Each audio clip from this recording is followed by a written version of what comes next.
Um menino pobre invade a mansão de um milionário com um segredo urgente. Ele acusa a noiva do homem de envenenar a filha dele, impedindo-a de andar. A revelação abala as aparências e expõe um plano cruel e calculado. Mas quando a verdade vem à tona, nem o luxo da casa consegue esconder o horror que ali se escondia. Se esta história te interessou, não se esqueça de se inscrever no nosso canal e diga-nos de que cidade você nos está vendo. Continuamos. O sol da tarde descia devagar sobre o bairro Mangabeiras, em Belo Horizonte, tingindo de dourado os muros altos das mansões que se espalhavam pela região nobre da cidade. A Serra do Curral desenhava seu perfil característico ao fundo, como uma sentinela silenciosa sobre a capital mineira.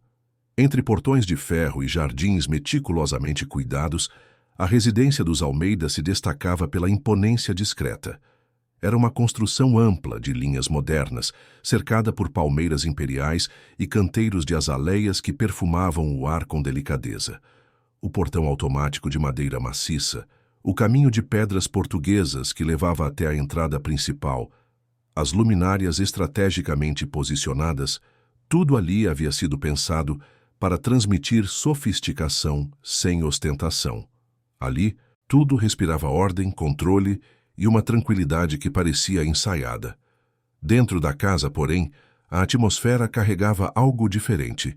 Havia um peso invisível no ar, uma tensão que ninguém ousava nomear, como se todos soubessem que algo estava errado, mas preferissem não enxergar. Marina Almeida, de apenas 17 anos, passava os dias sentada em sua cadeira de rodas, observando o mundo pela janela do quarto que dava para o jardim lateral. Era um quarto amplo, decorado com móveis claros e cortinas de linho que filtravam a luz da tarde. Havia livros empilhados na mesinha de cabeceira, revistas que ela já não tinha energia para folhear, um violão encostado no canto que não era tocado há meses. Seus olhos castanhos, antes brilhantes e cheios de vida, agora pareciam apagados, como se carregassem um cansaço que nenhum descanso conseguia aliviar. Era como se uma sombra tivesse se instalado dentro dela, roubando aos poucos a vitalidade que a caracterizava. Ela não se lembrava exatamente quando começara a sentir aquela fraqueza inexplicável nas pernas. Primeiro foram as tonturas ocasionais, que ela atribuiu ao cansaço dos estudos e da rotina intensa.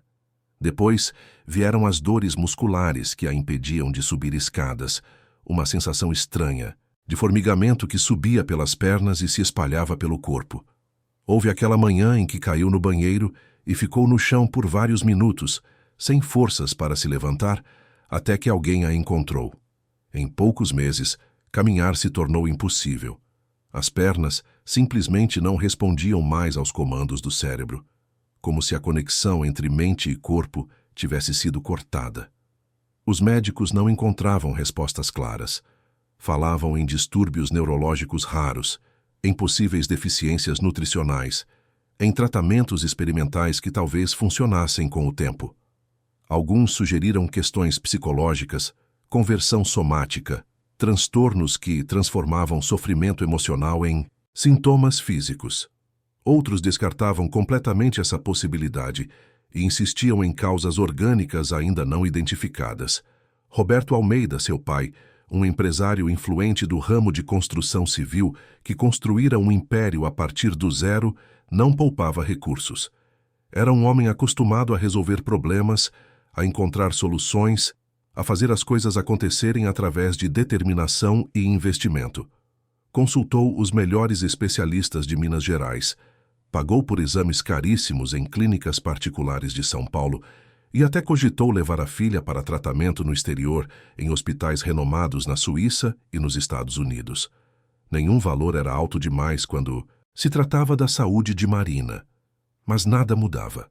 Todos os exames voltavam inconclusivos ou com pequenas alterações que não explicavam a gravidade dos sintomas.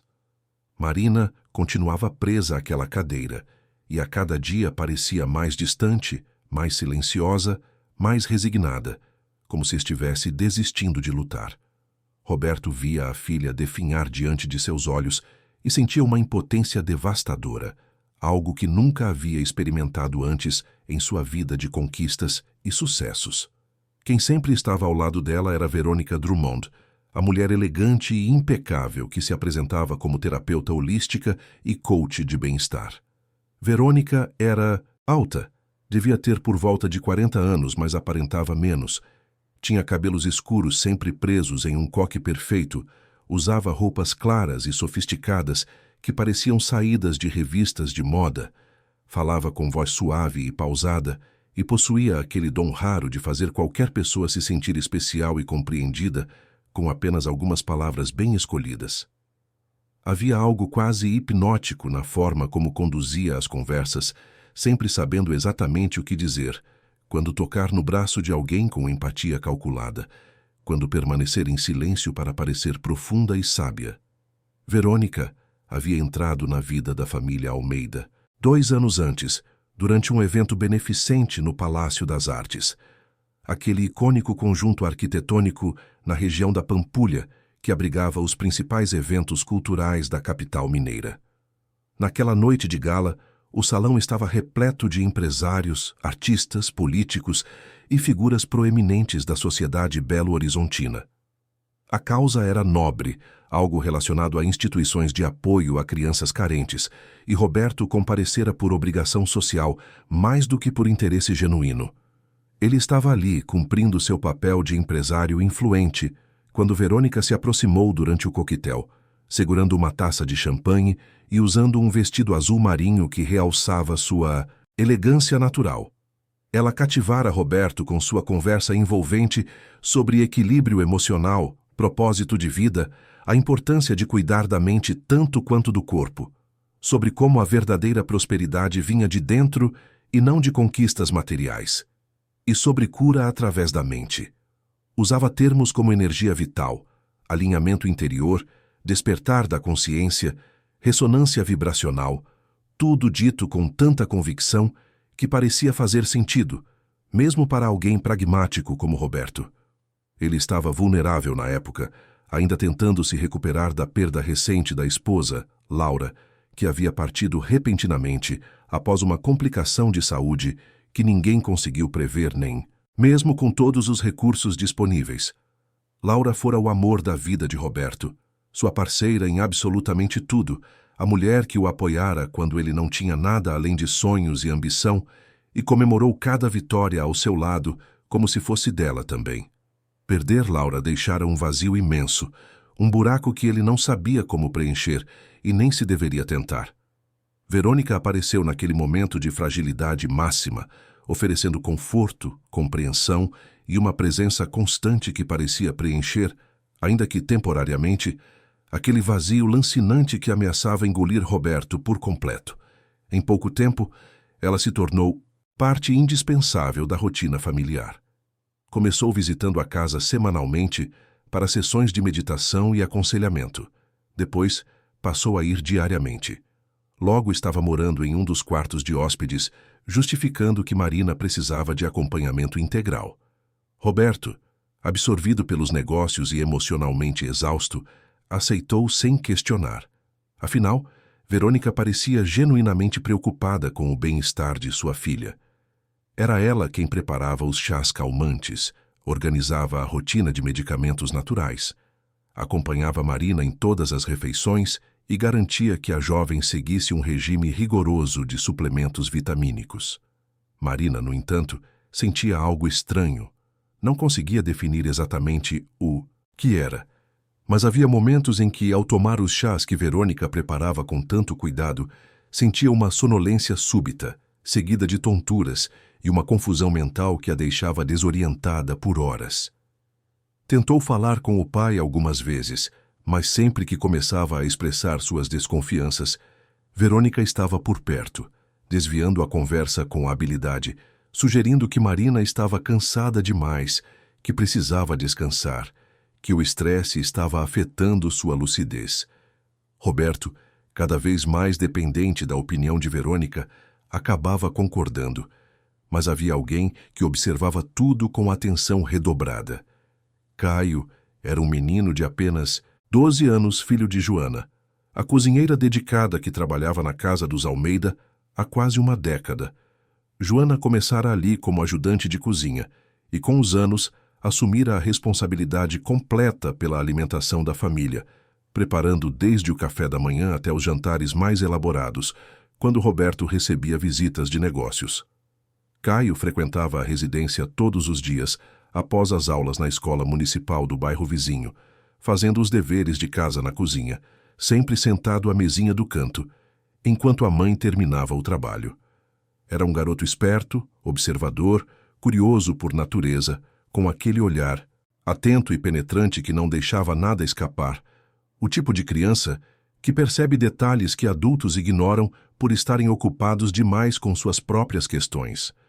Ele gostava de Marina, que sempre fora gentil com ele, tratando-o como um irmão mais novo, perguntando sobre a escola, sobre seus sonhos, sobre o que ele queria ser quando crescesse.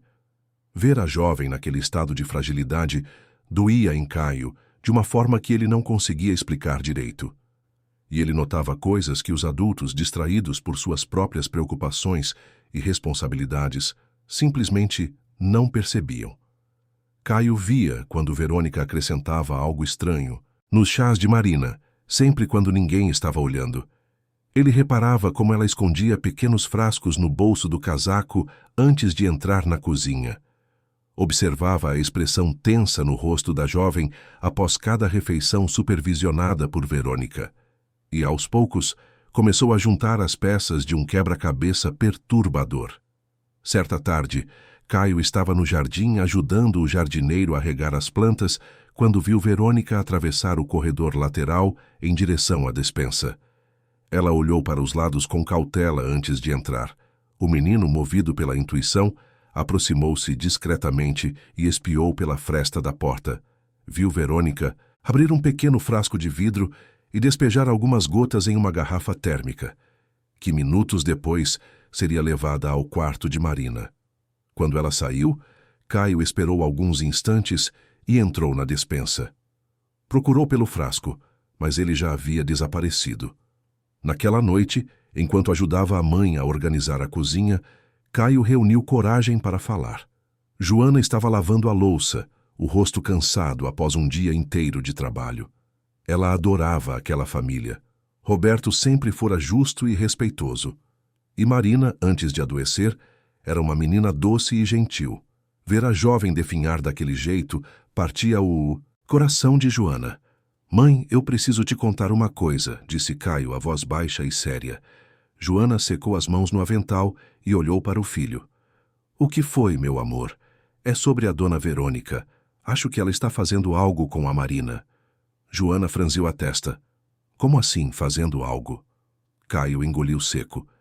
«Eu vi ela colocando alguma coisa nos chás da Marina, tipo um líquido de um vidro que ela esconde, e a Marina sempre fica pior depois de beber».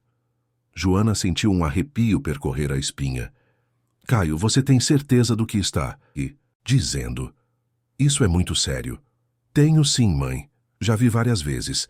E não é só isso. A Marina tenta falar, mas ninguém escuta. E o seu Roberto também está diferente. Ele esquece as coisas, fica confuso. Será que ela não está fazendo algo com ele também?»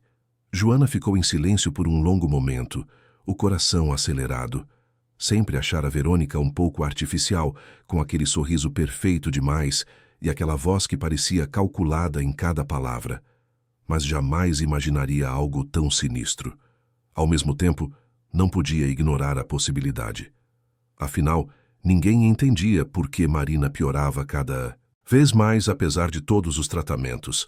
E Roberto de fato estava diferente nos últimos meses, mais distante, mais esquecido, como se estivesse envelhecendo rápido demais. «Caio, você não pode ficar falando isso para qualquer pessoa. É perigoso. Mas eu vou prestar atenção, vou observar mais de perto. Mas, mãe, a gente precisa fazer alguma coisa. A Marina está sofrendo. Eu sei, meu filho, mas a gente precisa ter certeza antes de acusar alguém. Vamos investigar primeiro, com cuidado. Prometo que vou cuidar disso». Nos dias seguintes, Joana passou a observar Verônica com atenção discreta, e o que viu a deixou profundamente incomodada. Verônica realmente tinha manias estranhas. Sempre levava uma bolsa pequena para todos os lugares, mesmo dentro da casa. Preparava pessoalmente todas as bebidas de Marina, recusando qualquer ajuda, E havia um padrão. Sempre que Marina bebia algo que Verônica preparava, a jovem apresentava sintomas imediatos de fraqueza e desorientação. Joana também notou algo sobre Roberto. Ele tomava todas as noites um chá calmante que Verônica insistia em preparar, dizendo que ajudaria a dormir melhor e reduzir o estresse. E Roberto, de fato, parecia cada vez mais dependente daquela rotina. Sem o chá, ficava inquieto e irritado. Joana começou a se perguntar se aquilo não era um sinal de algo mais grave. Mas como provar? Como acusar uma mulher que, aos olhos de todos, era uma figura angelical dedicada ao bem-estar da família? Joana sabia que precisava de evidências concretas. Qualquer acusação infundada poderia custar seu emprego, e pior ainda, poderia colocar Caio em risco. Enquanto isso, Marina vivia seus dias em um estado de semiconsciência.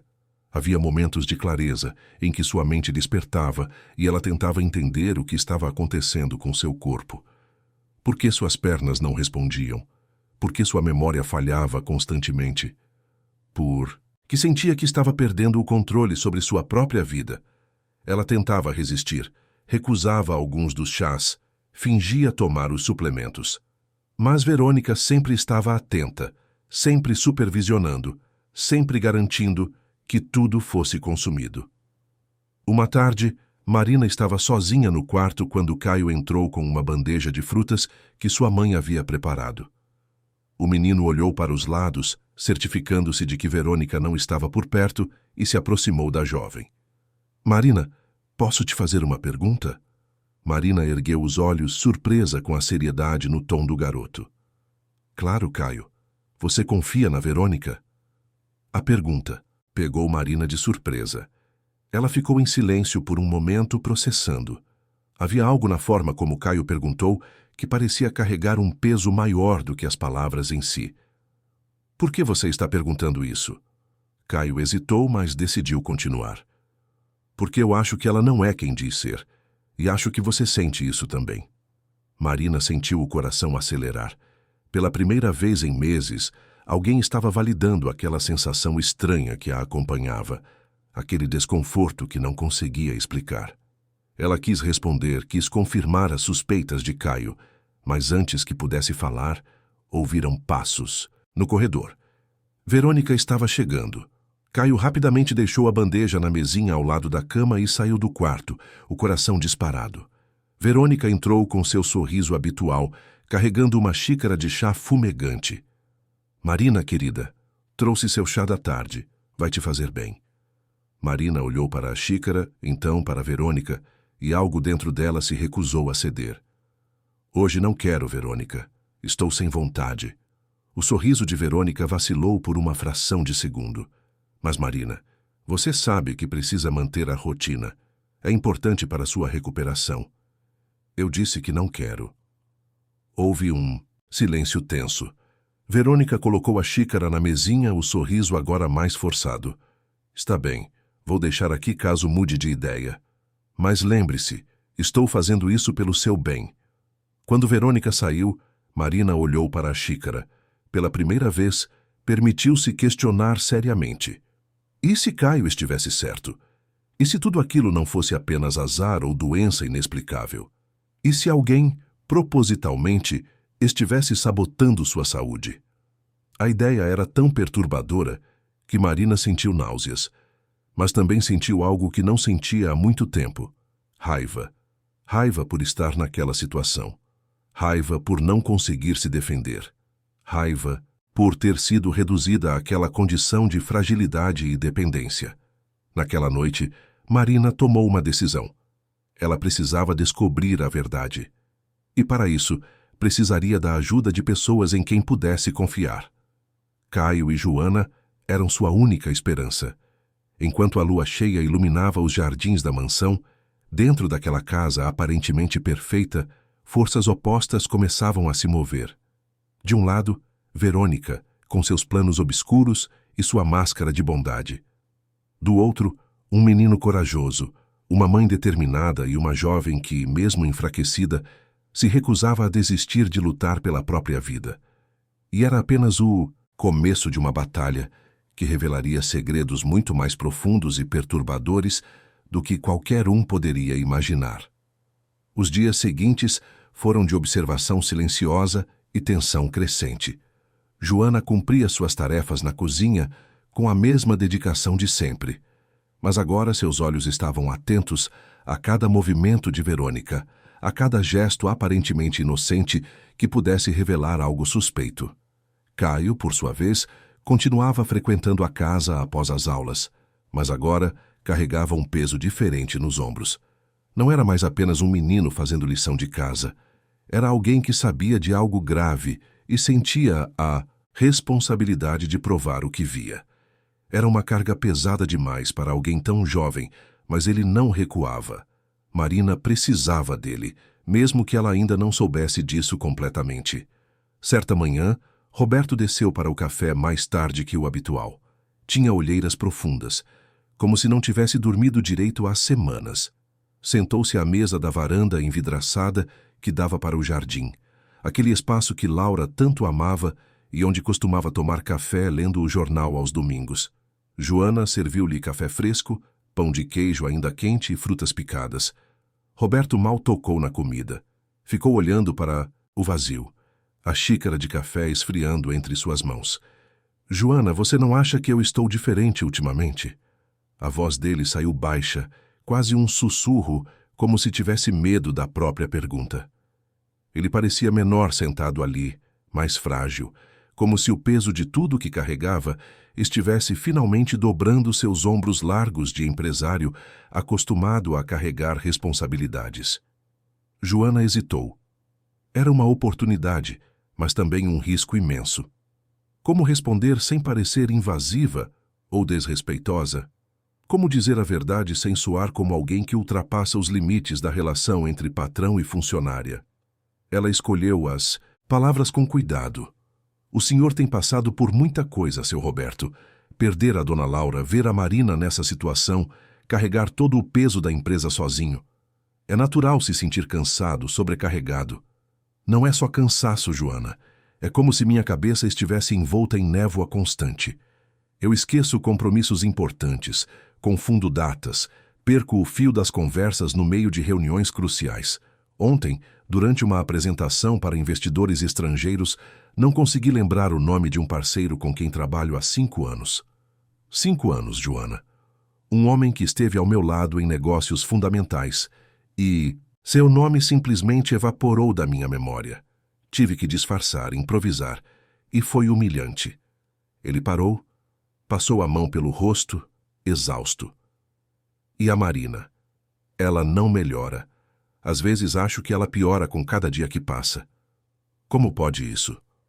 Com todos os recursos que tenho, com os melhores médicos que o dinheiro pode comprar, com tratamentos que a maioria das pessoas nem pode sonhar em acessar, e minha filha continua presa naquela cadeira, cada vez mais distante, mais apagada. É como se ela estivesse desaparecendo aos poucos diante dos meus olhos e eu não consigo fazer nada para impedir. A voz dele se quebrou ao final. Joana sentiu o coração apertar. Via o sofrimento genuíno daquele homem, um pai desesperado que não conseguia salvar a filha. Ela queria tanto dizer o que Caio havia visto, o que ela mesma começava a suspeitar. Mas sem provas concretas, seria apenas a palavra de uma funcionária contra uma mulher que conquistara completamente a confiança de Roberto. Poderia dar terrivelmente errado. O senhor tem considerado procurar uma segunda opinião? Talvez um médico diferente em outra cidade, com outro olhar sobre o caso da Marina?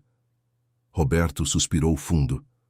Verônica diz que já consultamos todos que precisávamos, que agora é questão de seguir o tratamento natural dela com consistência e paciência. Ela acredita muito nessa abordagem holística, sabe? E tem sido tão dedicada, tão presente.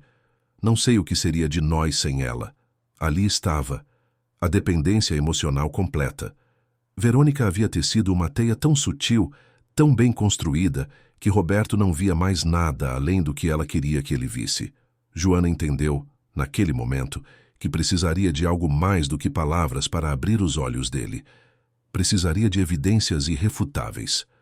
Naquela tarde, enquanto Verônica estava ocupada em uma Sessão de meditação guiada com Marina no quarto da jovem, Joana decidiu agir. Com o coração acelerado e as mãos tremendo levemente, entrou no quarto de hóspedes que Verônica ocupava. Era um ambiente impecavelmente organizado, quase impessoal. Roupas dobradas com perfeição no armário, produtos de higiene alinhados no banheiro, nenhum objeto pessoal à vista. Era como se Verônica não morasse ali, apenas ocupasse aquele espaço temporariamente, pronta para partir a qualquer momento. Joana abriu as gavetas com cuidado extremo, procurando por qualquer coisa que pudesse confirmar suas suspeitas crescentes. Seus dedos tremiam levemente enquanto vasculhava entre as roupas perfeitamente dobradas, os lenços de seda organizados por cor, as meias alinhadas como soldados.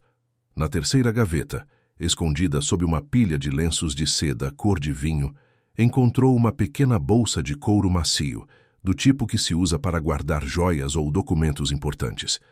Dentro, havia 3 frascos de vidro âmbar, sem quaisquer rótulos ou identificações, contendo líquidos de cores diferentes.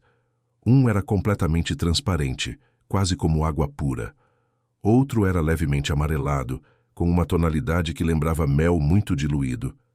O terceiro tinha um tom esverdeado pálido, quase imperceptível. Joana pegou um dos frascos com mãos trêmulas e o examinou contra a luz que entrava pela janela. Não tinha a menor ideia do que era aquilo, mas seu instinto gritava que não era nada bom. Pessoas normais não guardam frascos sem identificação, escondidos em gavetas, a menos que tenham algo muito sério a esconder. Ela pensou em levar um dos frascos para analisar, mas o risco era grande demais. Se Verônica percebesse que alguém havia mexido em suas coisas, poderia acelerar qualquer plano que tivesse em mente, ou pior, poderia desconfiar de Joana e fazê-la perder o emprego, eliminando assim qualquer possibilidade de proteger Marina e Roberto. Ela ouviu passos no corredor e rapidamente guardou tudo de volta, fechou a gaveta e saiu do quarto o mais naturalmente que conseguiu. Seu coração batia tão forte que parecia que todos na casa poderiam ouvir. Mas ninguém a viu. Ninguém suspeitou de nada. Joana voltou para a cozinha, as pernas bambas, a mente acelerada. Havia encontrado algo, mas ainda não sabia o que fazer com aquela informação. Enquanto isso, no quarto de Marina, a sessão de meditação chegava ao fim. Verônica falava com aquela voz suave e hipnótica que ela sabia usar tão bem, guiando Marina através de visualizações elaboradas de luz e cura interior. Respire fundo, Marina. Imagine uma luz dourada brilhante envolvendo todo o seu corpo, começando pelos pés e subindo lentamente. Sinta essa luz penetrando cada célula, cada músculo, cada fibra do seu ser, restaurando sua força vital, realinhando sua energia com o universo. Visualize suas pernas respondendo, seus músculos se fortalecendo, sua coluna se alinhando perfeitamente. Marina seguia as instruções mecanicamente, como havia aprendido a fazer ao longo de meses de sessões diárias, mas sua mente vagava para lugares que Verônica não controlava. Havia algo profundamente errado com toda aquela situação. Ela sabia disso no fundo da alma, naquele lugar onde a intuição mora, e onde as palavras não chegam, mas não conseguia articular exatamente o que. Era como se houvesse uma barreira espessa entre o que ela sentia visceralmente e o que conseguia expressar em pensamentos coerentes ou palavras audíveis. Sua própria mente parecia estar trabalhando contra ela, nublada, lenta, como se estivesse mergulhada em mel espesso. Quando a sessão terminou, Verônica preparou o chá da tarde, como sempre. Marina olhou para a xícara e, pela segunda vez em poucos dias, sentiu uma resistência instintiva. Não quero tomar hoje, Verônica. O sorriso de Verônica permaneceu, mas algo mudou em seus olhos. Marina, querida, você sabe que a consistência é fundamental para o tratamento. Cada dia que você pula é um retrocesso. Mas eu não estou me sentindo bem. Acho que o chá está me fazendo mal. Fazer mal. Marina, é justamente o contrário. O chá está limpando as toxinas do seu organismo. É normal sentir um desconforto inicial. Faz parte do processo de cura. Marina queria argumentar, queria insistir, mas sentia-se exausta demais para brigar. E havia aquela parte dela, moldada por meses de manipulação sutil, que duvidava de si mesma. E se Verônica estivesse certa? E se ela realmente precisava daquele tratamento e estava auto-sabotando sua própria recuperação? Ela pegou a xícara com mãos trêmulas e bebeu alguns goles. O líquido desceu queimando pela garganta, deixando um gosto amargo persistente. Em minutos, a familiar tontura voltou, junto com aquela névoa mental que a desconectava do mundo. Viu? Agora descanse. Seu corpo precisa processar o tratamento. Verônica cobriu Marina com o cobertor leve, ajeitou os travesseiros e saiu do quarto com passos silenciosos. Assim que fechou a porta, a expressão de Verônica mudou completamente. O sorriso desapareceu, substituído por uma máscara fria e calculista. Ela precisava acelerar os planos. Marina estava começando a resistir, e isso era um problema. Roberto também estava fazendo perguntas demais ultimamente, mostrando pequenos sinais de desconfiança, mesmo que inconscientes. Era hora de apertar o cerco. Verônica desceu as escadas e encontrou Roberto no escritório, debruçado sobre documentos de trabalho que já não faziam muito sentido para ele. Ela entrou com leveza, tocou seu ombro com delicadeza estudada. Roberto, você está trabalhando demais. Precisa descansar. Tenho tanto a fazer, Verônica. A empresa não para. E eu não posso me dar ao luxo de falhar agora. Principalmente, não agora. Ela se abaixou ao lado dele, segurando sua mão com as duas dela, olhando-o nos olhos com aquela intensidade que o desarmava. Você não está falhando. Você é um homem extraordinário, um pai dedicado, mas se não cuidar de si mesmo, não poderá cuidar de Marina. Deixe-me ajudá-lo. Esta noite vou preparar um chá especial, algo mais forte para garantir que você durma profundamente e acorde renovado. Roberto assentiu, grato. Obrigado, Verônica. Não sei o que faria sem você. Ela sorriu, mas era um sorriso que não chegava aos olhos. À noite preparou o chá prometido, adicionando uma dose maior do que o habitual. Roberto tomou tudo confiante e subiu para o quarto. Em menos de 1 hora, estava em sono profundo, tão profundo que não acordaria mesmo se a casa desabasse ao seu redor. Verônica aproveitou a oportunidade. Desceu até o escritório de Roberto e começou a vasculhar gavetas, procurar documentos, fotografar papéis importantes com o celular. Estava reunindo informações sobre as finanças da família, as propriedades, os investimentos. Tudo o que precisaria para, quando chegasse o momento certo, assumir o controle completo. Já havia dado passos nessa direção. Tinha cópias de senhas, acesso a algumas contas, documentos assinados que Roberto mal se lembrava de ter autorizado. Faltava pouco. Muito pouco. Enquanto isso, no andar de cima, Marina lutava contra o sono forçado. Sua mente resistia, tentava emergir daquela névoa química. Em um momento de semiconsciência, ela ouviu passos no corredor, viu a luz do corredor se acender, percebeu movimento na casa que não deveria estar acontecendo àquela hora da noite. Tentou se mover, tentou chamar alguém, mas seu corpo não respondia. Era como estar presa dentro de si mesma, consciente, mas impotente. Uma lágrima escorreu pelo canto de seu olho. Como chegara àquele ponto? Como sua vida se transformara naquele pesadelo silencioso? Na manhã seguinte, Caio chegou à casa mais cedo que o habitual. Sua mãe tinha compromisso para preparar um almoço especial, porque Roberto receberia visitantes importantes para uma reunião de negócios. Caio sentou-se na cozinha com seus cadernos, mas não conseguia se concentrar nas lições.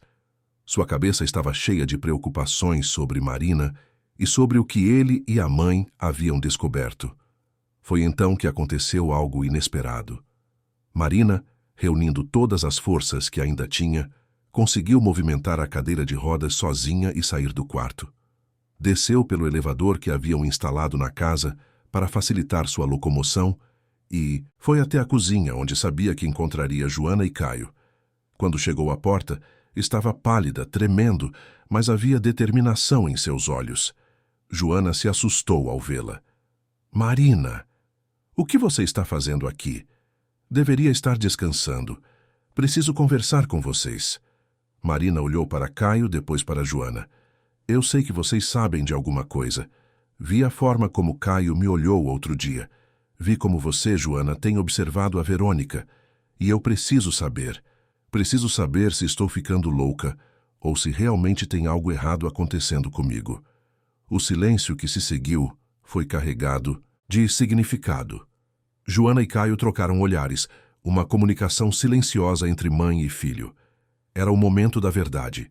Ou falavam, ou permaneciam calados para sempre. Caio foi o primeiro a quebrar o silêncio. A senhora não está ficando louca, dona Marina, e tem sim algo muito errado acontecendo. Eu vi. Vi a dona Verônica colocando coisas estranhas nas suas bebidas, vi ela esconder frascos, e a minha mãe também viu. Marina sentiu o mundo girar. Não era loucura, não era imaginação, era real. Alguém, a mulher que se dizia sua cuidadora, sua protetora, estava deliberadamente sabotando sua saúde. A revelação era tão chocante que Marina mal conseguia processar. Por quê? Por que alguém faria isso? Qual era o objetivo? Mas antes que pudesse fazer essas perguntas, ouviram a voz de Verônica chamando do andar de cima. Marina! Onde você está, querida? Está na hora do seu tratamento da manhã. Os três se entreolharam, o pânico visível em seus rostos.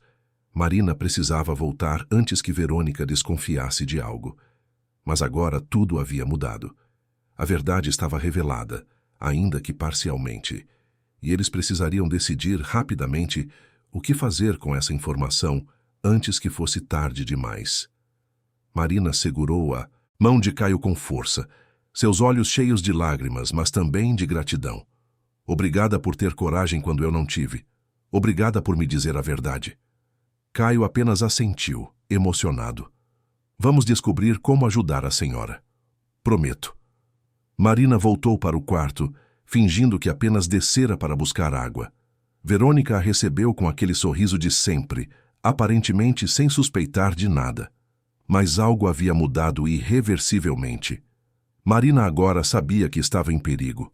Sabia que precisava proteger não apenas a si mesma, mas também ao pai. E sabia que teria aliados improváveis, mas leais, nessa batalha silenciosa, que estava apenas começando. A guerra das sombras travada dentro daquela casa aparentemente perfeita entrara em uma nova fase, e ninguém ainda sabia até onde aquilo iria. A semana que se seguiu foi de estratégia cuidadosa e tensão constante. Marina, Joana e Caio formaram uma aliança silenciosa, comunicando-se através de olhares discretos e pequenos gestos que Verônica não percebia. Era como jogar xadrez contra um adversário experiente, onde cada movimento precisava ser calculado com precisão absoluta. Um erro, um deslize mínimo, e tudo poderia desmoronar de forma irreversível. Marina começou a fingir que tomava os chás e suplementos que Verônica preparava. Desenvolvia técnicas criativas para descartar o conteúdo das xícaras, derramando discretamente nas plantas do quarto quando Verônica não estava olhando, ou escondendo os comprimidos sob a língua para depois cuspir quando ficava sozinha. Era arriscado, mas necessário. E surpreendentemente funcionava. Nos primeiros dias, sem a ingestão regular das substâncias misteriosas, Marina sentiu seu corpo reagir de forma estranha.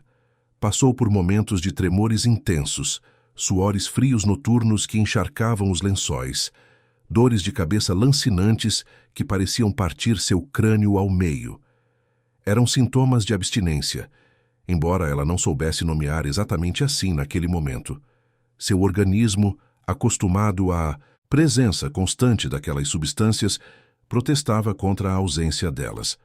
Mas Marina resistiu, agarrando-se à esperança de que aquilo passaria, de que era um sinal de que seu corpo estava começando a se limpar, a se libertar daquela prisão química que a mantinha refém há tanto tempo.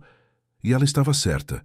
Depois de alguns dias difíceis, algo extraordinário começou a acontecer.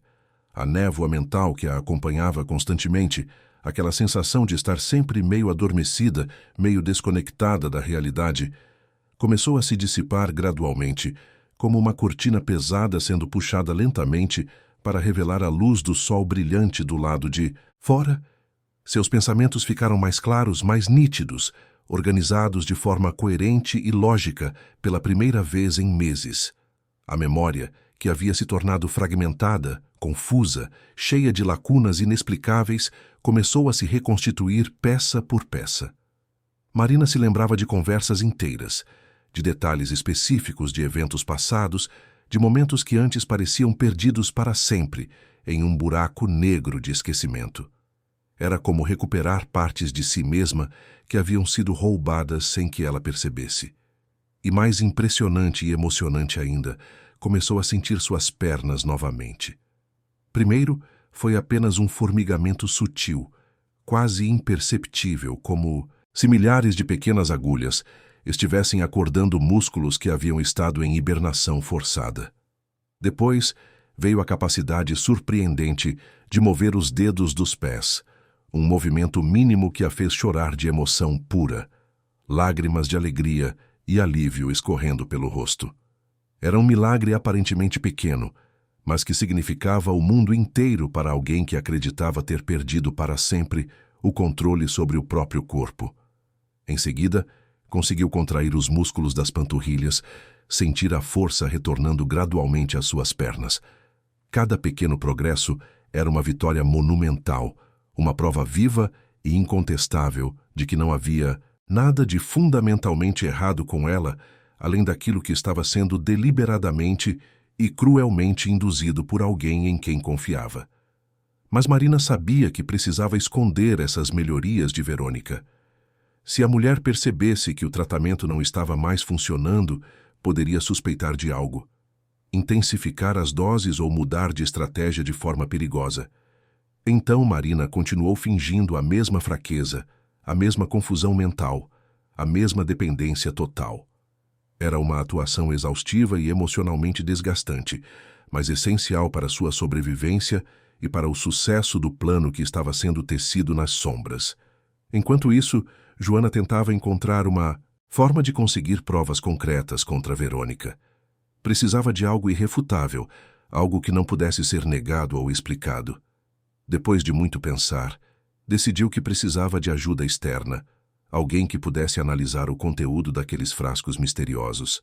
Ela se lembrou de Dona Eulália, a governanta que trabalhara na casa dos Almeida por anos antes de se aposentar.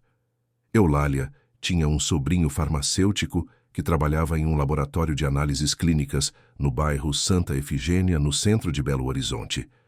Se Joana conseguisse uma amostra das substâncias, talvez ele pudesse identificar o que eram. O desafio era conseguir a amostra sem ser percebida, ou deixar qualquer vestígio de que alguém havia mexido nas coisas de Verônica. Joana esperou pela oportunidade perfeita, com paciência estratégica, que finalmente chegou em uma tarde ensolarada de quinta-feira, quando Verônica precisou sair da casa para uma suposta consulta com um fornecedor de ervas medicinais raras que, segundo ela, só poderia ser encontrado em uma loja especializada na região da Savassi. Assim que o carro de Verônica desapareceu pela rua arborizada, virando a esquina e sumindo de vista completamente, Joana agiu com rapidez, mas sem pressa, cada movimento calculado com precisão cirúrgica. Subiu até o quarto de hóspedes que Verônica ocupava, o coração batendo tão forte que parecia que ia saltar pela boca.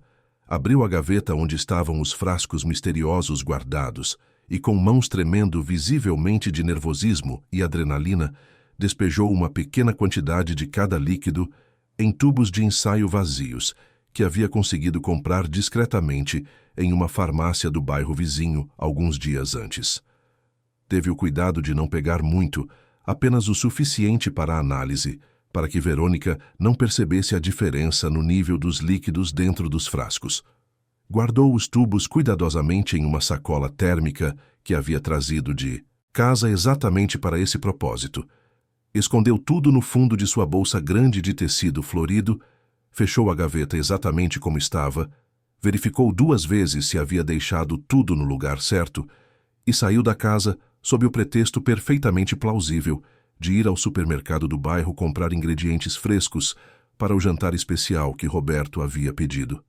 Seu coração só parou de bater descompassado quando já estava a 2 quadras de distância, dentro do ônibus que a levaria ao centro da cidade.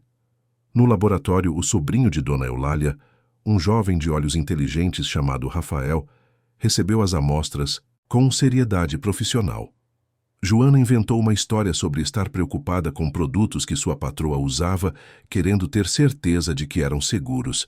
Rafael prometeu analisar tudo discretamente e entregar os resultados em alguns dias. Joana voltou para casa com o coração acelerado, rezando para que Verônica não percebesse nada. Naquela mesma noite, Roberto teve uma conversa importante e reveladora com um velho amigo de longa data, um advogado respeitado chamado Dr. Henrique Tavares, que o visitou para discutir alguns contratos complexos da empresa que precisavam de revisão urgente. Durante o jantar servido na sala de jantar formal, com velas acesas e a melhor louça da casa, Henrique notou com preocupação crescente o estado evidente de confusão mental de Roberto. O empresário que ele conhecia há mais de 20 anos era sharp, focado, com memória fotográfica para números e detalhes de negócios. O homem à sua frente parecia uma versão desbotada, apagada, quase irreconhecível daquele Roberto brilhante. Henrique observou como o amigo perdia o fio da meada no meio de frases, esquecia pontos que havia acabado de mencionar, olhava para o vazio como se estivesse tentando se lembrar de algo fundamental que permanecia sempre fora de alcance. Preocupado genuinamente com o amigo e incapaz de permanecer calado diante de algo tão obviamente errado, Henrique decidiu falar abertamente, arriscando até mesmo ofender se necessário. Roberto, vou ser direto porque nossa amizade de mais de 2 décadas merece honestidade brutal. Você não está bem. Está diferente, apagado, confuso, perdido. E isso não é normal, não é você. Você já considerou fazer um check-up médico completo e detalhado? Talvez algo esteja afetando sua saúde de forma silenciosa, algo que você não percebeu ainda, mas que está se manifestando nesses sintomas preocupantes. Roberto hesitou, mas a preocupação genuína do amigo tocou-o. Verônica diz que é só estresse, que os chás dela vão me ajudar a recuperar o equilíbrio. Henrique franziu a testa. Verônica? Aquela coach holística que você mencionou. Roberto, com todo respeito, você não acha estranho depender tanto dos tratamentos dela? Ela tem alguma formação médica real? Ela estudou terapias alternativas na Europa, tem certificações em diversas áreas, certificações que podem ou não ser legítimas. Roberto, você é um homem inteligente. Por favor, procure um médico de verdade. Faça exames de sangue, de função hepática, renal, neurológica, só para ter certeza de que está tudo bem. A semente da dúvida foi plantada. Roberto prometeu ao amigo que marcaria uma consulta médica, algo que vinha adiando há meses por confiar plenamente nos conselhos de Verônica. Quando Henrique foi embora, Roberto ficou sozinho em seu escritório, refletindo. Será que estava sendo ingênuo? Será que sua vulnerabilidade emocional o tornara cego para algo óbvio? Pela primeira vez em muito tempo, começou a questionar seriamente a situação em que se encontrava.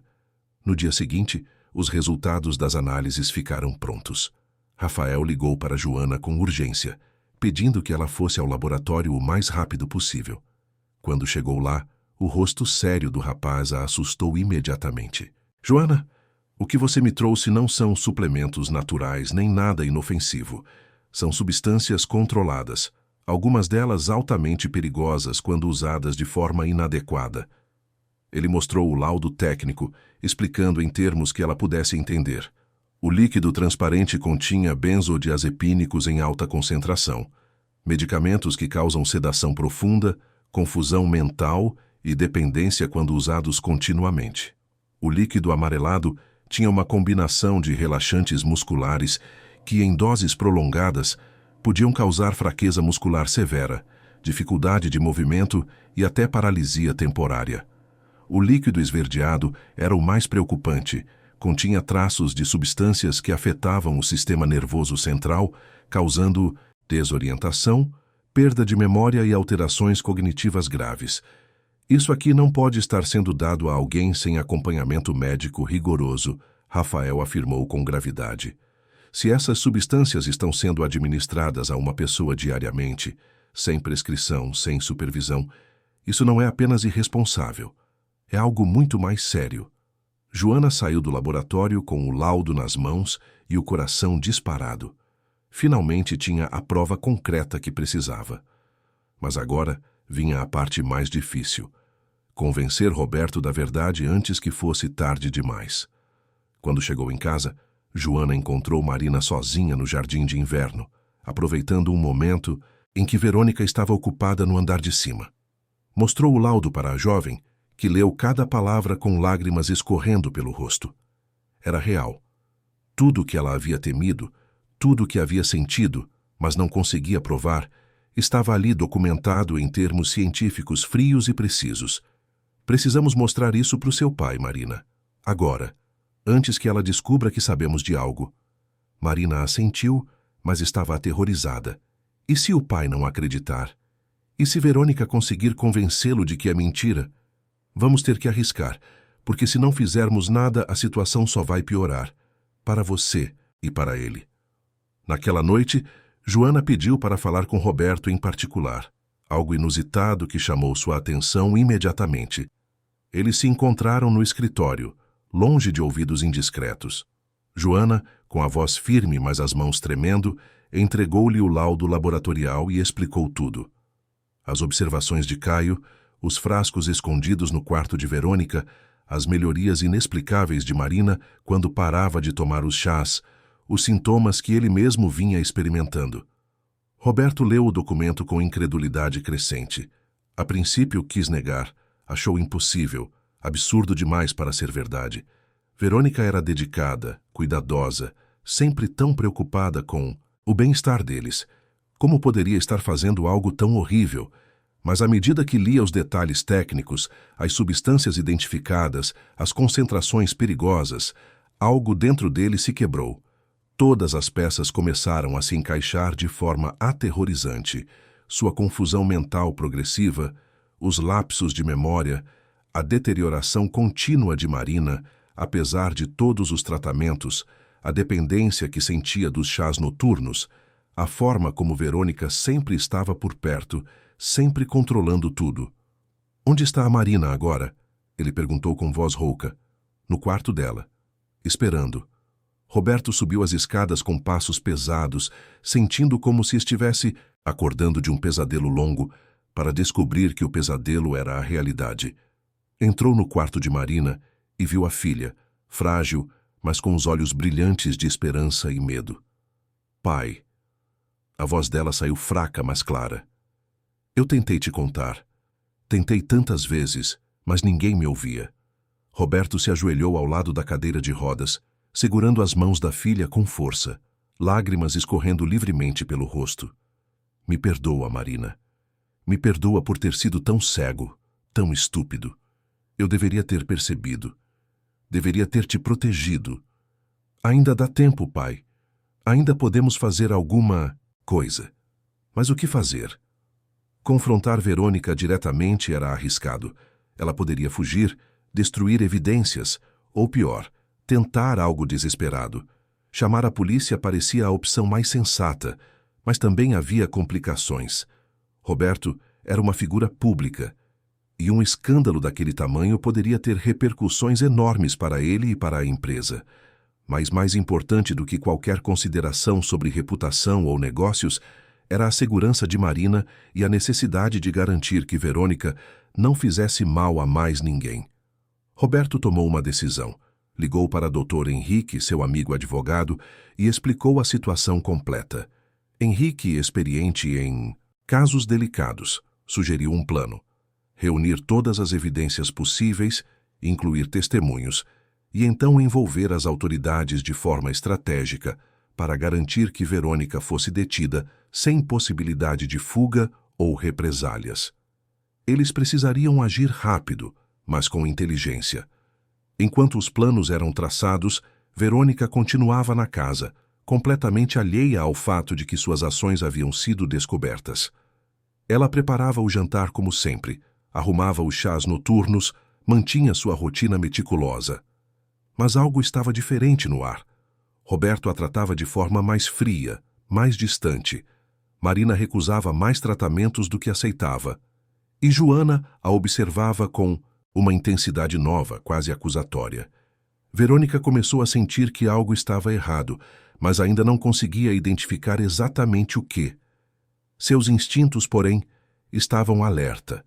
E instintos de sobrevivência, quando ativados, podem levar pessoas a ações desesperadas e imprevisíveis.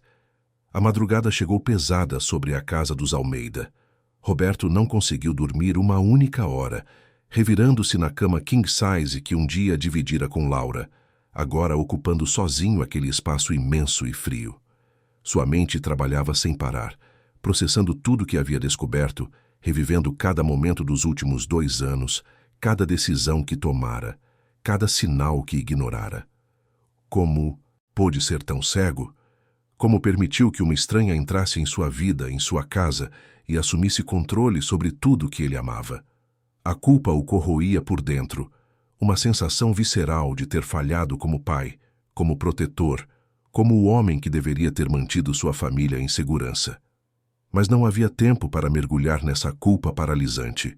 Precisava agir, e rápido, antes que Verônica percebesse que seu esquema havia sido descoberto. Ao amanhecer, enquanto a cidade de Belo Horizonte acordava lentamente com o sol nascendo sobre a Serra do Curral, Roberto convocou uma reunião discreta e urgente com o Dr. Henrique, um delegado amigo da família de longa data chamado Dr. Paulo Mendes, conhecido por sua integridade inabalável e discrição profissional, e um médico toxicologista altamente respeitado, indicado por Henrique, Dr. Marcelo Ribeiro, especialista em casos complexos de intoxicação. Eles se encontraram no escritório particular de Roberto, longe da casa e de olhos curiosos, em um prédio comercial moderno, no movimentado bairro Savassi. Ali, com as portas pesadas de madeira fechadas, as cortinas blackout puxadas e a certeza absoluta de privacidade completa, Roberto apresentou todas as evidências cuidadosamente reunidas: o laudo laboratorial detalhado e técnico, o testemunho meticuloso de Joana sobre as observações sistemáticas e consistentes de Caio ao longo de semanas, os frascos misteriosos que ainda estavam escondidos no quarto de Verônica, sem que ela soubesse que haviam sido descobertos e fotografados, e o relato pessoal comovente de Marina sobre seus sintomas progressivamente debilitantes, e a melhora dramática e inexplicável após parar de consumir os chás e suplementos cuidadosamente preparados pela mulher que se apresentava como sua cuidadora dedicada. Era uma montanha de evidências que, juntas, pintavam um quadro aterrorizante de manipulação sistemática e deliberada. Dr. Marcelo examinou os documentos com expressão cada vez mais grave, os lábios apertados em uma linha fina de desaprovação profissional. O que temos aqui é um caso sério de administração deliberada de substâncias controladas a indivíduos sem conhecimento ou consentimento informado. As doses identificadas, combinadas e mantidas por período prolongado poderiam causar danos permanentes ao sistema nervoso central, dependência química severa e, em casos extremos, comprometimento irreversível de funções cognitivas. Sua filha teve muita sorte de vocês terem descoberto a tempo. Alguns meses mais e os danos poderiam ter sido catastróficos e irreparáveis. O delegado Paulo assentiu, tomando notas meticulosas em um caderno de capa preta. Temos base suficiente para uma investigação formal e para obter um mandado de busca e apreensão. Vou precisar que todos os envolvidos prestem depoimento oficial, incluindo a senhora Joana e o menino Caio. O laudo laboratorial é nossa evidência-chave, mas precisaremos também dos frascos originais para análise forense completa e cadeia de custódia adequada. Mas e quanto a Verônica? Roberto perguntou, a voz tensa. Se ela perceber que algo está acontecendo, pode fugir, destruir evidências ou, pior ainda, tentar algo desesperado contra Marina ou qualquer um de nós. É por isso que precisamos agir hoje, Paulo respondeu com firmeza. Vamos montar uma operação discreta, mais eficiente. Sugiro que você volte para casa e mantenha a rotina absolutamente normal. Não dê nenhum sinal de que algo mudou. Enquanto isso, vou posicionar minha equipe nas proximidades. No momento apropriado, quando tivermos certeza de que todos os envolvidos estão seguros e que as evidências físicas estão protegidas, faremos a abordagem oficial. Vamos fazer isso direito, Roberto. Ela não vai escapar. Roberto voltou para casa com o estômago completamente embrulhado, as mãos suando frio apesar do ar-condicionado do carro. Cada minuto do trajeto parecendo uma eternidade interminável. Precisava fingir normalidade perfeita, agir como se absolutamente nada tivesse mudado, manter a mesma rotina de sempre. Enquanto internamente estava em frangalhos emocionais profundos, seu coração acelerado batendo contra as costelas como se quisesse escapar do peito. Era como ser um ator em uma peça de teatro macabra, onde a audiência não sabia que estava assistindo a uma performance, e onde um único erro, uma única nota falsa, poderia arruinar tudo e colocar vidas em risco real. Ao entrar na residência familiar, através do portão automático que se abriu silenciosamente, encontrou Verônica na sala de estar ampla e bem iluminada, sentada confortavelmente no sofá de couro italiano, folheando com aparente desinteresse uma revista cara de decoração de interiores, a imagem absolutamente perfeita de tranquilidade doméstica, como se fosse apenas mais uma manhã comum em uma casa onde nada de extraordinário jamais acontecia. Ela ergueu os olhos ao perceber sua presença e sorriu. Aquele sorriso estudado e perfeitamente calibrado que ele um dia achou genuinamente reconfortante e agora via claramente como a máscara terrível e elaborada que sempre fora. Um disfarce cuidadosamente construído para esconder algo sombrio e perigoso por baixo da superfície polida. Bom dia, Roberto. Dormiu bem? Preparei seu chá matinal. Está na cozinha te esperando. Roberto sentiu náuseas, instantâneas, mas forçou um sorriso controlado. Obrigado, Verônica. Mas hoje vou pular o chá. Tenho reuniões importantes e preciso estar completamente alerta. Café forte será suficiente. Notou o flash quase imperceptível de irritação que passou pelos olhos dela antes de ser substituído por preocupação fabricada. Tem certeza? Você sabe que o chá te faz bem. Te ajuda a manter o equilíbrio. Tenho certeza.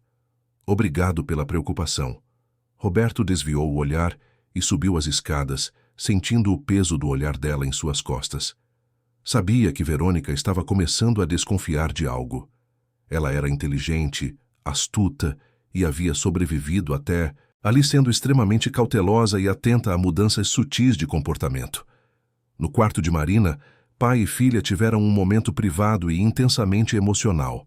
Roberto segurou as mãos da filha, olhando profundamente em seus olhos, que finalmente mostravam sinais de vida novamente. Aquele brilho que ele pensava ter perdido para sempre. Hoje termina, Marina. Hoje ela responde pelo que fez com você, comigo, com nossa família. Marina assentiu, lágrimas escorrendo silenciosamente. Eu tenho medo, pai. Medo dela descobrir, medo de que algo dê errado. Não vai dar errado. Temos ajuda, temos proteção, temos a lei do nosso lado agora. Você só precisa ficar segura e deixar que cuidemos de tudo. Pode fazer isso por mim? Posso. As horas seguintes foram de tensão insustentável. Verônica mantinha sua rotina habitual, preparando o almoço, organizando os suplementos de Marina, falando ao telefone em conversas que agora pareciam sinistras.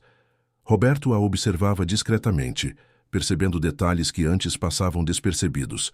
A forma calculada como ela tocava seu braço para influenciar suas decisões, o tom de voz que usava para parecer preocupada, mas era apenas manipulador. Os pequenos gestos de controle que ela exercia sobre cada aspecto da rotina doméstica. Como não havia visto tudo isso antes. No meio da tarde, o delegado Paulo enviou uma mensagem codificada para Roberto.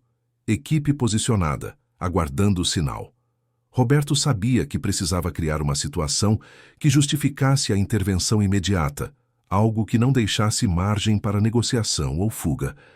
Decidiu confrontar Verônica diretamente, algo arriscado mas necessário, especialmente porque a equipe policial estava pronta para agir a qualquer momento. Desceu até a sala onde Verônica estava, fingindo organizar papéis no escritório adjacente. Verônica, preciso conversar com você sobre algo importante. Você pode vir até o escritório, por favor? Ela percebeu algo no tom dele, alguma mudança imperceptível, mas definitiva. Seus instintos de sobrevivência, afiados por anos fazendo o que fazia, entraram em alerta máximo. Claro, Roberto. Já vou. Quando entrou no escritório revestido de estantes de livros e Roberto fechou a porta pesada atrás dela, com um clique definitivo que ecoou no silêncio tenso, Verônica soube imediatamente, com aquela intuição aguçada de quem vive sempre em estado de alerta, que algo estava fundamentalmente errado. O ar estava carregado de uma tensão diferente, palpável, quase física, perigosa de uma forma que ela reconhecia, mas não conseguia ainda quantificar completamente. Seu corpo inteiro ficou em modo de defesa, todos os seus instintos primitivos de sobrevivência gritando que o perigo estava próximo, iminente, inescapável. Roberto, o que está acontecendo? Você está me preocupando seriamente, ela disse, tentando manter a voz suave e controlada. Mas havia uma rigidez imperceptível em seus ombros, uma tensão em seu maxilar que atraía. Roberto colocou o laudo laboratorial sobre a mesa de mogno polida com um gesto deliberadamente teatral, junto com fotos nítidas dos frascos que Joana havia tirado discretamente com o celular, ampliadas e impressas em papel fotográfico de alta qualidade. Quero que você me explique detalhadamente o que são essas substâncias químicas que você tem estado dando para minha filha e para mim nos últimos meses, sem nosso conhecimento ou consentimento. Quero a verdade completa, Verônica. Toda a verdade, sem omissões, sem mentiras elaboradas. Agora. Imediatamente. O rosto de Verônica mudou completamente, em uma transformação que teria sido fascinante, se não fosse tão perturbadora de se testemunhar. A máscara cuidadosamente construída de bondade maternal e preocupação genuína desabou instantaneamente como uma casa de cartas tocada por uma rajada de vento, substituída por uma expressão fria, calculista, vazia de qualquer calor humano reconhecível que Roberto nunca havia visto antes em ninguém, muito menos em alguém que vivera sob seu teto por tanto tempo. Era como olhar para uma pessoa completamente diferente, uma estranha, perigosa e sociopata que havia estado dentro de sua casa esse tempo todo, dormindo em seu quarto de hóspedes, comendo em sua mesa, manipulando sua família com maestria assustadora. Então você finalmente descobriu, ela disse com voz gelada como o gelo antártico, completamente desprovida de qualquer emoção humana reconhecível, sem um pingo de remorso ou vergonha. Seus olhos eram agora duros, vazios, calculistas, quase reptilianos na absoluta falta de calor, empatia ou qualquer traço de humanidade comum. Pensei que teria mais alguns meses, talvez até um ano, antes que você juntasse as peças do quebra-cabeça. Você sempre foi tão convenientemente cego para o óbvio, tão fácil de manipular com algumas palavras bonitas bem escolhidas, algumas carícias estratégicas no ego e uma dose calculada de aparente cuidado incondicional. Por quê? Roberto perguntou, a voz embargada pela mistura de raiva contida e dor profunda. Por que fazer isso com pessoas inocentes? O que ganhava destruindo vidas dessa forma? Verônica riu, um som seco e sem humor, que ecoou de forma perturbadora nas paredes do escritório. Sempre é sobre o que se ganha, Roberto. Você, com toda a sua riqueza e poder, deveria entender isso melhor que ninguém. Eu fiz isso porque é o que faço, é quem eu sou. Identifico famílias vulneráveis, me infiltro em suas vidas quando estão no momento mais fraco, ganho confiança absoluta e então tomo o que quero. Sua esposa morrer foi uma oportunidade perfeita. Você estava tão quebrado emocionalmente, tão desesperado por alguém que preenchesse aquele vazio, que nem sequer questionou quando eu apareci oferecendo exatamente o que você precisava ouvir. E Marina, ela era um obstáculo, uma herdeira que precisava ser removida discretamente do caminho. Se as coisas tivessem continuado como planejei, em alguns meses você estaria completamente dependente de mim, legalmente incapaz de tomar decisões próprias, e eu teria controle total sobre sua fortuna considerável. Marina estaria permanentemente incapacitada ou afastada em alguma instituição, e ninguém jamais questionaria a dedicada Verônica, que sacrificou tanto para cuidar dessa família em desespero. Roberto sentiu o sangue gelar nas veias, a frieza, a falta completa de remorso, a forma casual como ela descrevia destruir vidas como se fosse apenas mais um negócio. Você é um monstro. Sou pragmática. Há uma diferença. Verônica pegou sua bolsa com movimentos controlados, claramente avaliando suas opções de saída. Mas vejo que nosso tempo juntos chegou ao fim. Foi interessante enquanto durou. Até lamento que você tenha descoberto tão cedo. Poderia ter sido muito mais lucrativo para mim. Você não vai a lugar nenhum. A polícia já está a caminho. Confessou tudo, e eles gravaram cada palavra. Foi então que Verônica percebeu o pequeno gravador digital que Roberto mantinha ligado no bolso, cujo microfone havia capturado toda a confissão. Ela ficou pálida, pela primeira vez mostrando algo parecido com pânico real. Seus olhos correram pela sala buscando uma saída, avaliando possibilidades. Mas antes que pudesse tentar qualquer coisa, a porta se abriu e o delegado Paulo entrou, acompanhado de 2 oficiais uniformizados, todos com expressões sérias e profissionais. Verônica Drummond, você está detida sob acusação de administração ilegal de substâncias controladas, fraude, tentativa de apropriação indébita de bens e coação. Tem direito de permanecer em silêncio. Qualquer coisa que disser pode e será usado contra você. Verônica não resistiu quando colocaram as algemas, mas seu olhar ao sair da casa era venenoso, cheio de ódio mal contido. Olhou para Roberto uma última vez e sussurrou palavras carregadas de maldade. Você pode ter vencido hoje, mas existem outros como eu. Sempre existirão. Pessoas vulneráveis como você e sua filha sempre serão presas fáceis.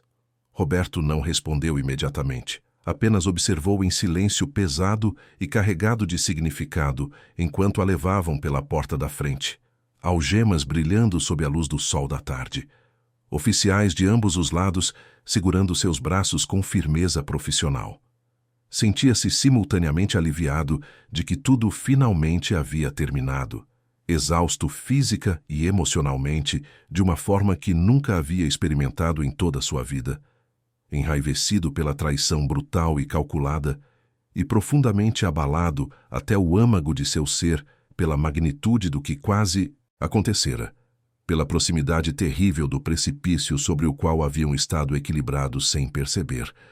Tudo havia acontecido tão rápido nas últimas horas, e ao mesmo tempo parecia ter durado uma eternidade inteira de sofrimento condensado. Marina apareceu na porta ampla do escritório, apoiada pela primeira vez em semanas, não na cadeira de rodas que se tornara sua prisão, mas em muletas de alumínio ajustadas, seus músculos fracos e ainda trêmulos, mas finalmente funcionais, finalmente respondendo novamente aos comandos de seu cérebro, liberto da névoa química. Era um milagre pequeno, mas profundamente significativo, testemunhar aqueles primeiros passos incertos em direção à recuperação total. Pai e filha se abraçaram forte, tão forte que parecia que nunca mais se soltariam, ambos chorando lágrimas abundantes de alívio imenso, de dor compartilhada finalmente reconhecida, de uma liberdade preciosa reconquistada que quase haviam perdido para sempre, sem mesmo perceber que estava escapando entre os dedos. Acabou. Marina sussurrou contra o ombro do pai, sua voz embargada, mas firme. Finalmente, acabou de verdade. Os meses que se seguiram à prisão de Verônica foram de reconstrução lenta, mas constante, como remontar um vaso quebrado peça por peça, com cuidado extremo para não deixar nenhuma rachadura visível. A casa dos Almeida, que por tanto tempo abrigara uma energia pesada e opressiva de manipulação e mentiras, começou finalmente a respirar novamente, como se as próprias paredes suspirassem aliviadas com a ausência daquela presença tóxica que as havia envenenado por 2 anos inteiros. Marina iniciou um processo de recuperação física e emocional que seria longo e desafiador. Os médicos explicaram que, embora as substâncias tivessem sido interrompidas a tempo de evitar danos permanentes graves, seu corpo precisaria de meses de fisioterapia intensiva para recuperar completamente a força muscular perdida durante o período de inatividade forçada. Ela começou a frequentar sessões diárias em uma clínica de reabilitação no bairro Lourdes, onde uma equipe dedicada de profissionais trabalhava com ela pacientemente. Cada pequeno progresso era celebrado como uma vitória monumental. O dia em que conseguiu ficar em pé sem apoio por mais de 1 minuto, a primeira vez que subiu 3 degraus sozinha, a manhã em que caminhou do quarto até a cozinha sem ajuda de ninguém. Eram conquistas que a maioria das pessoas consideraria triviais, mas para Marina representavam a reconquista de sua autonomia, de sua dignidade, de sua vida. Mas a recuperação física era apenas parte da batalha. O trauma emocional, deixado por meses de manipulação e abuso sistemático, não desaparecia tão facilmente quanto as substâncias químicas saíam do organismo. Marina começou a fazer terapia com uma psicóloga especializada em trauma e abuso, doutora Carla Santos, que a ajudou a processar tudo o que havia vivido, a entender que não tinha culpa por ter sido vítima, a reconstruir sua autoconfiança que havia sido metodicamente destruída. Havia dias difíceis em que Marina acordava com ataques de pânico, suando frio e com o coração acelerado, revivendo momentos em que se sentia presa e impotente. Havia noites em que não conseguia dormir, atormentada por pesadelos, onde Verônica voltava e tudo recomeçava. Mas com o tempo, com apoio consistente e muito trabalho interno, as feridas invisíveis começaram a cicatrizar. Roberto também precisou de ajuda profissional para lidar com a culpa avassaladora que carregava. Como pai, como protetor da família, sentia que havia falhado da pior forma possível ao permitir que aquela mulher entrasse em suas vidas e causasse tanto estrago. Passou por um período intenso de depressão, questionando cada decisão que tomara, cada sinal que ignorara, cada momento em que escolhera confiar cegamente em Verônica, em vez de escutar sua própria filha. Dr. Henrique, seu amigo, advogado, o encorajou repetidamente a procurar ajuda terapêutica, argumentando que carregar aquele peso sozinho era destrutivo e desnecessário. Eventualmente, Roberto cedeu e começou suas próprias sessões de terapia. Foi um processo revelador e doloroso. O terapeuta Dr. Augusto Ferreira ajudou Roberto a entender que ele havia sido vítima de manipulação psicológica sofisticada em um momento de extrema vulnerabilidade emocional. Perder Laura o deixara em um estado de luto profundo que nublava seu julgamento e o tornava suscetível a alguém que soubesse exatamente quais cordas tocar. Verônica era uma predadora experiente que identificava e explorava fraquezas com precisão cirúrgica. Reconhecer isso não absolvia Roberto de toda a responsabilidade, mas o ajudava a processar o que acontecera de forma mais equilibrada e construtiva. Com o tempo, pai e filha começaram a reconstruir seu relacionamento, que havia sido danificado não apenas por Verônica, mas pela dor compartilhada da perda de Laura. Conversaram abertamente sobre sentimentos que haviam suprimido, sobre o luto que nunca processaram adequadamente, sobre como a ausência de Laura criara um vazio que ambos tentaram preencher de formas inadequadas. Roberto percebeu que, em sua dor, havia se distanciado emocionalmente de Marina quando ela mais precisava dele, criando um espaço que Verônica preencheu com facilidade. Marina, por sua vez, entendeu que seu pai sempre a amara profundamente, mesmo quando suas ações sugeriam o contrário.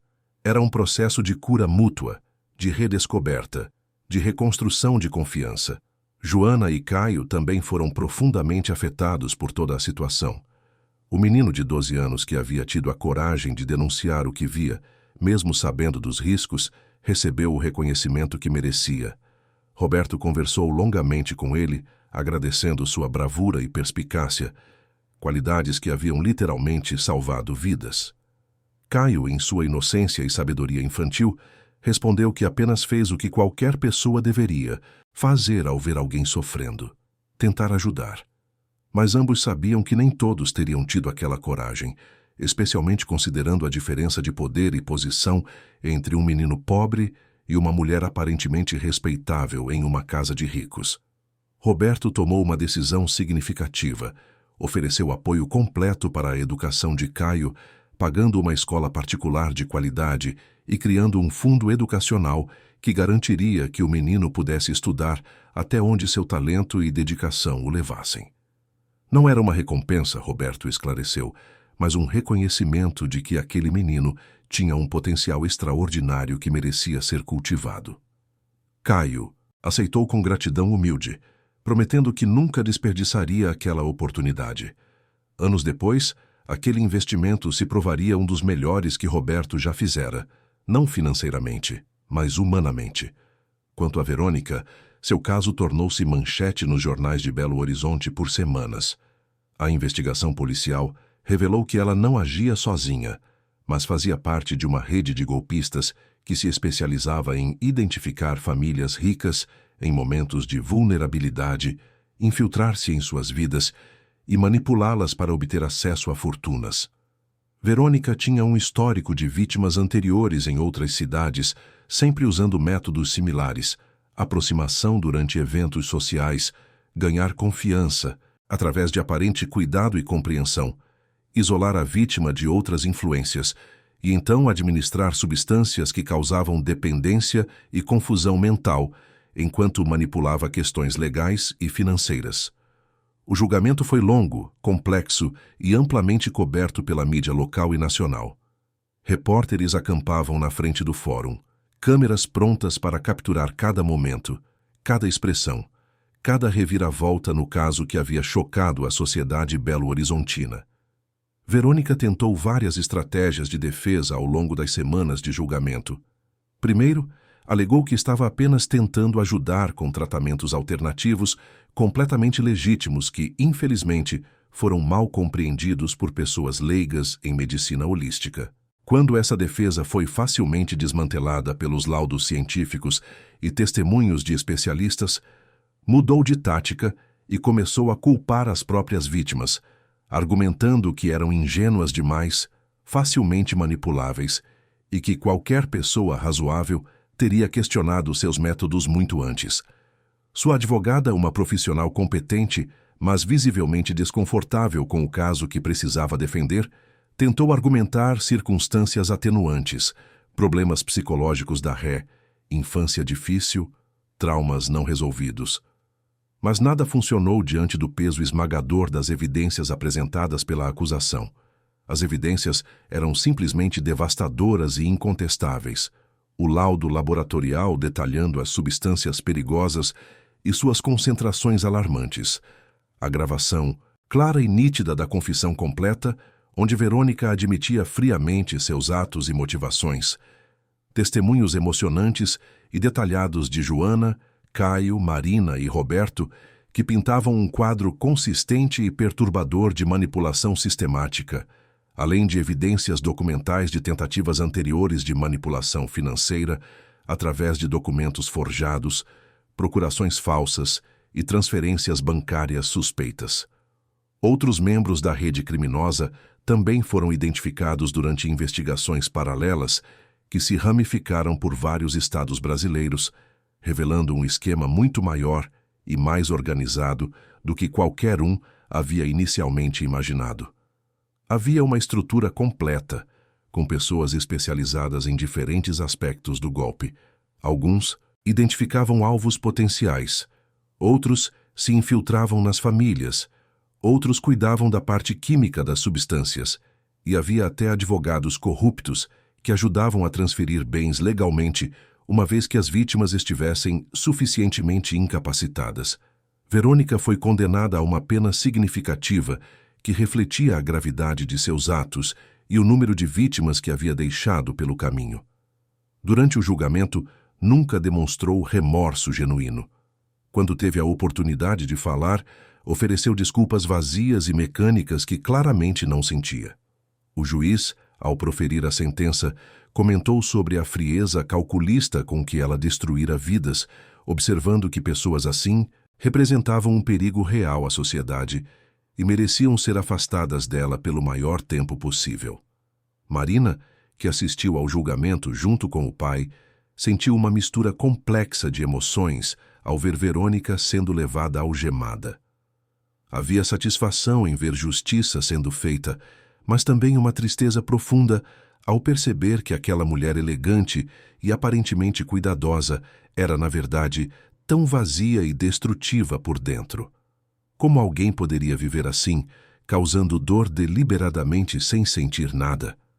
Era uma pergunta que Marina nunca conseguiria responder completamente, mas aprendeu que havia pessoas no mundo que simplesmente não operavam com os mesmos valores de empatia e compaixão que a maioria das pessoas considerava fundamentais. A experiência transformou Marina de formas que ela nunca imaginou. A menina de 17 anos que fora vítima indefesa emergiu como uma jovem de 19 anos forte, resiliente e determinada a transformar seu trauma em algo significativo. Decidiu estudar direito, com foco em proteção de vítimas de manipulação e abuso. Queria usar sua experiência para ajudar outros que passassem por situações similares, para criar conscientização sobre golpes sofisticados que exploravam vulnerabilidade emocional, para trabalhar em reformas legais que protegessem melhor pessoas em momentos de fragilidade. Começou a dar palestras em universidades e eventos comunitários sobre sua história, compartilhando detalhes dolorosos, mas necessários para que outros aprendessem a reconhecer sinais de manipulação. Era difícil, emocionalmente exaustivo, reviver aqueles momentos repetidamente. Mas cada vez que alguém se aproximava depois de uma palestra, dizendo que aquela história a ajudou a identificar uma situação problemática em sua própria vida, Marina sabia que valia a pena. Estava transformando sua dor em propósito, sua vitimização em advocacia, sua fraqueza passada em força presente. Roberto também mudou profundamente. O empresário que um dia acreditava que dinheiro podia resolver qualquer problema, aprendeu da forma mais dura que algumas das coisas mais importantes da vida não têm preço. Confiança, intuição, presença emocional, conexão genuína com as pessoas que amamos. Reduziu drasticamente seu envolvimento direto nos negócios, delegando mais responsabilidades a parceiros confiáveis, e passou a dedicar mais tempo à sua filha e a causas sociais. Criou uma fundação focada em educar famílias sobre manipulação psicológica e golpes sofisticados, oferecendo recursos e apoio para vítimas. A Casa dos Almeida, que fora cenário de tanto sofrimento silencioso, foi completamente reformada. Marina insistiu que precisavam mudar a energia do lugar, remover qualquer lembrança física daquela época sombria.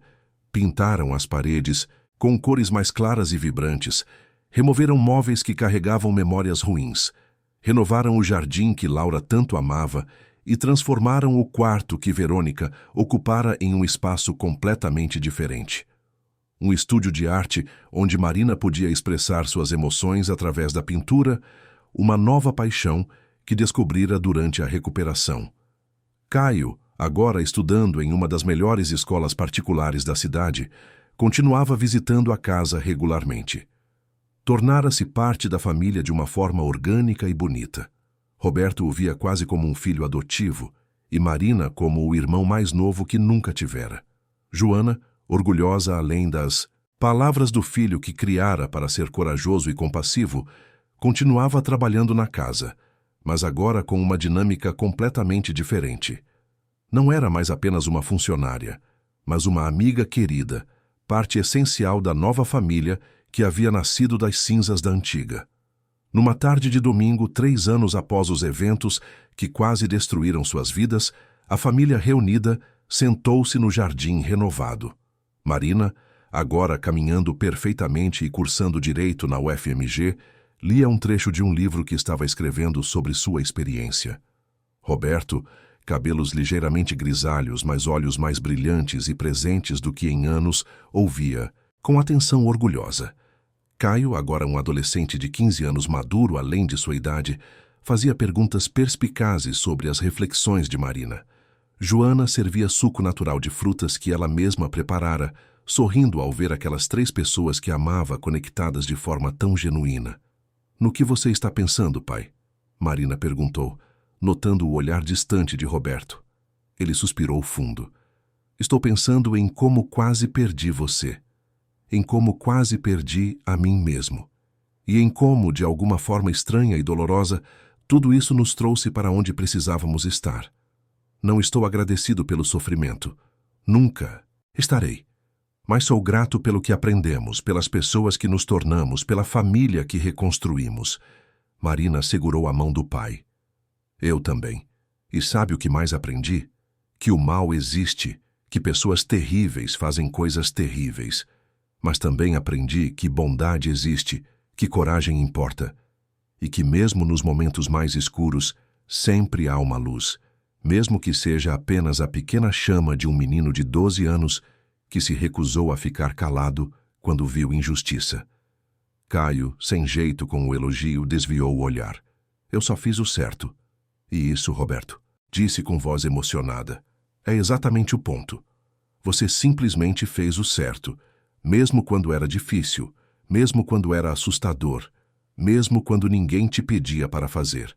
Essa é a definição de coragem verdadeira. E você nos ensinou isso. O sol começava a descer sobre Belo Horizonte, pintando o céu com tons de laranja e rosa. A família permaneceu ali, no jardim que simbolizava renovação e recomeço, cada um refletindo sobre a jornada que haviam percorrido juntos, sobre as lições aprendidas através da dor, sobre a força que descobriram ter quando mais precisavam dela. O que começara como um pesadelo silencioso transformara-se em uma história de resistência, de justiça prevalecendo, de amor familiar se reconstituindo de formas inesperadas, mas profundas. E a lição que ficava, gravada em cada um deles com ferro e fogo, era clara e inescapável. O silêncio protege os poderosos e destrói os vulneráveis. Mas uma única voz corajosa pode mudar tudo, pode salvar vidas, pode reconstruir futuros que pareciam perdidos para sempre. Porque, no final das contas, a verdade sempre encontra um caminho para a luz, especialmente quando há alguém disposto a ser a lâmpada que a ilumina, mesmo na escuridão mais profunda e assustadora. Fim da história. Queridos ouvintes, esperamos que a história de Marina, Roberto e do corajoso Caio tenha tocado profundamente o seu coração. Se você se emocionou com essa jornada de coragem, manipulação, verdade e reconstrução familiar, deixe seu like.